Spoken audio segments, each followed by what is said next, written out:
Joy Division's beautiful The Eternal from 1980's Closer opens with the lyrics, "Procession moves on, the shouting is over." And when we hear that, we're ready for it because the introduction perfectly aligns with those lyrics. So how does the composition of this song create that funereal march forward towards the inevitable in a way that so perfectly matches Ian Curtis's lyrics? That's what we're going to look at in this video. My name's Erin. Thank you so much for checking out this video here on Newish Wave. And many, many thanks to Marie, who requested this video. What a great idea.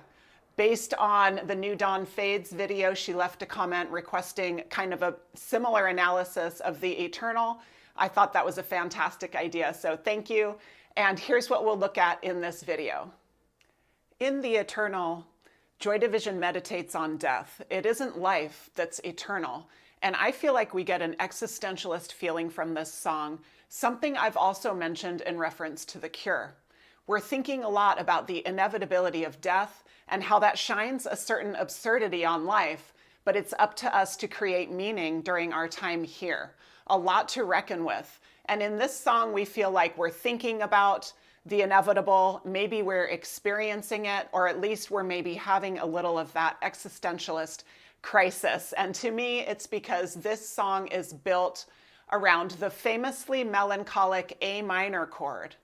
So what we'll look at to break that down is going to be the introduction with its three little sections that all are sort of a breakdown of an A minor chord or a variation on the theme of an A minor chord. And we'll look at how three elements in the introduction create this feeling of a procession towards the inevitable even before we hear the lyrics.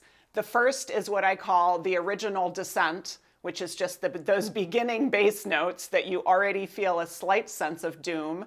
Then we have the conversation between two extremely close chords, A minor and G major. There's not much movement, but just a little bit, and it creates this march or procession, in my opinion. And then the third piece is this floating set of notes above. Is it the floating of a soul? Is it the floating of the leaves as they fall in the final lyric of this song, which I find so beautiful? Let's check it out. We'll do all three parts here on the piano with some explanation and ideas. And then in the end, I'll leave you with the full introduction with some notes of the chords and notes above in case you want to play it yourself. So our opening notes in The Eternal are from Peter Hook's mesmerizing bass work. We start on an A and we descend towards another note in the A minor chord. So it sounds like this. 4 times, right? Well, this is the one note of an A minor chord, the A itself. And when we go to the bottom, we're now on the 5 note of an A minor chord as well. So this is a little dance within an A minor chord, kind of in the backwards order that we might often expect, where the chord might usually go up to an E, but we're going down, and this sounds like a procession downward, which I believe is kind of getting us ready for the march that we're going to start hearing and something that's going to start floating above, invoking potentially this passage into the next step. After that, we have a little variation, a little stepping back and forth between an A minor and a G major. Those chords are right next to each other. The G and the A are right next to each other, and so these chords, if one is a 2 chord in one key, the other is a 3 chord. If one is a 6 chord, the other is a 7. So there's a relationship here, and it's not too far apart. So it sounds very plodding, in my opinion, to move back and forth between these. And that's what we have in those opening notes, which I'll just play the A or the G on the bottom so you can kind of hear.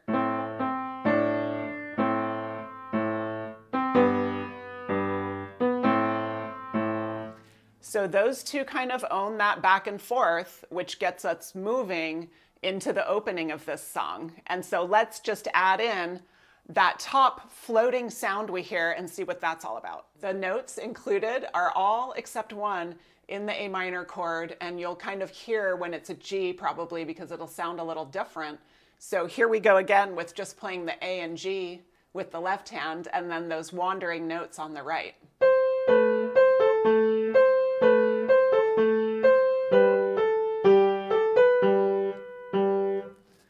Right? So it's very beautiful, but it's also melancholic, and I'm wondering what it all means. So that is my take on the eternal, because these three elements from the introduction carry throughout the piece. And so we continue to hear those undercurrents all wandering around a central chord that's known for being melancholic. And of course, Joy Division, with their amazing minimalism, is able to use these tiny little movements between 2 or 3 notes, or just between 2 chords that are right next to each other, to give us just enough variation. But you know what? We're still on that procession. So thank you so much for the great request, Mari. And I'd love to hear from everyone. What do you think about this song? What does it mean to you? What do you think about my theory of those 3 elements kind of getting us into the mode of a procession and a potential transition before we even get into the beautiful lyrics of this song? I'd love to know your experience with the eternal. Thank you so much for watching. Have a great day.